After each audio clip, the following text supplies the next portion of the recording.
Amy, who in the world, particularly here in Wisconsin, doesn't like a good cheesecake? Particularly if it's rich and creamy, like we feature here at the American Club. And that's what we're going to do now. So you'll notice first and foremost what we did is I'm more preferential to a solid pan.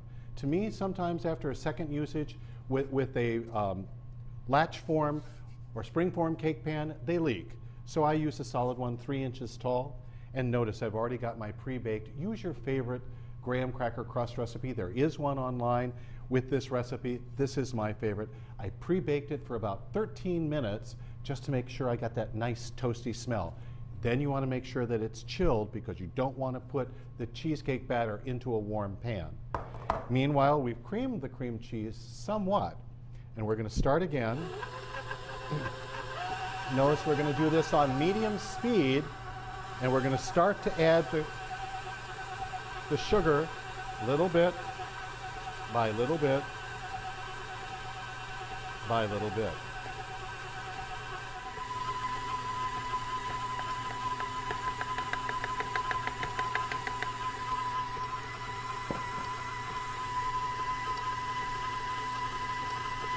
Now, I think the real trick to great cheesecake is to make sure that you're scraping down and really getting all of that sugar incorporated, and likewise the cream cheese to be of one absolute consistency. Very important, terribly important.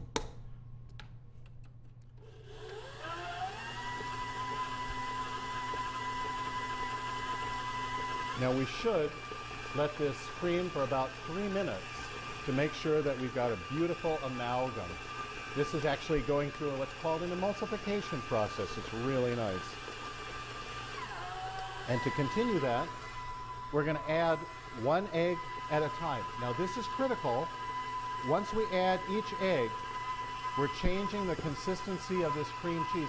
Very important to stop it once it's incorporated and scrape it down, even to the point of taking off this thing. This is critical because this will mean the difference between a smooth and a luscious cheesecake that just basically trips over your tongue and one that has little sorts of pockets of undissolved, unwhipped cream cheese. That's not where you want to go. Again, make sure it's all smooth before you add the next egg. And then we beat it until it's completely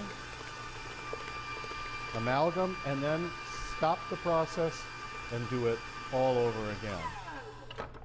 Now, for those of you, this is where my staff thinks this is a real pain and we're not going there. But nonetheless, this is the big difference between a cheesecake that you, your guests, and everybody on your block will want to eat, and the difference between one where it's a cheesecake amongst other cheesecakes. And if you're going to take the time and the effort to make a cream cheesecake like this, you want it to turn out nice. Last egg.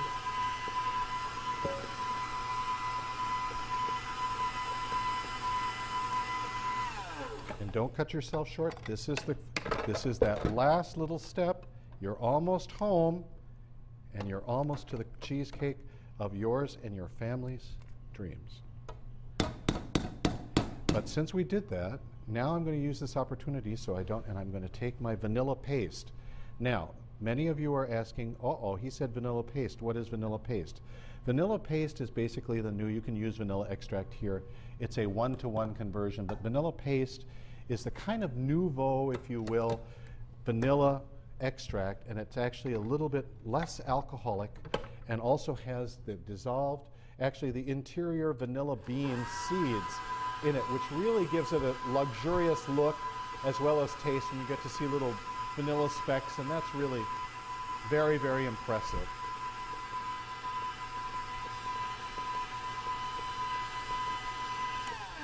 Okay, now the final little step. In goes, for a little extra richness, a little bit of heavy cream, 36%. That's otherwise known as whipping cream. Don't get distracted. Some people, it's not extra heavy cream, which is 40%. And I would ask you to, if you see the extra heavy whipping cream, more is not better, because if you put that much fat into something that already has this much fat, you have a chance of breaking the emulsion, and you don't want to do that. So this is one of those where more is not necessarily better. And now watch. We're just, not very fast, we're just stirring this until it's all completely amalgam and not much more.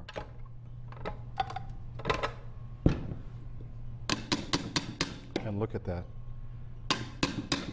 Beautiful. Beautiful. And again, take the same time. Make sure it's all amalgam. And in we go into the cheesecake pan. Look at that. Isn't that just fabulous? And now what could be better with your rich and creamy cheesecake? We've just cut a portion here. Is a few nice, beautiful, in season, in our case, raspberries and blueberries. And there you have it. And as you can see, look at the creaminess. There it is. From us here at the American Club to you, rich and creamy cheesecake, our way.